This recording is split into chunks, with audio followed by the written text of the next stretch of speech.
Nagkahiusa ang tanang empleyado sa nagkalain-laing departamento sa City Government of Butuan, mga national agencies, mga establisamento, barangay, youth organization ug mga estudyante sa gipahigayong citywide clean-up drive sa nagkalain-laing lugar sa Dakbayan, isip kabahin sa pagpangandam alang sa umaabot ng selebrasyon sa adlawhong Butuan.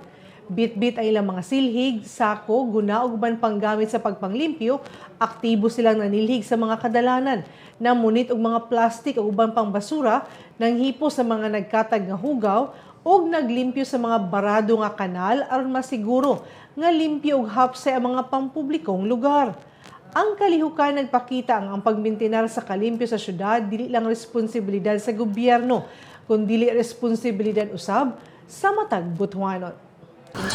Para sa ako mga kaigsunon nga mga Butuan noon, magtinabangay ta nga dili lang kay para lang karon pero para sa tong ugma damlag.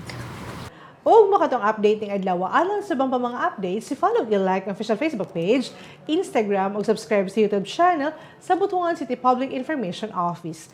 Ako si Charmaine Awitan. Daghang salamat ug dalaygon ang Dios.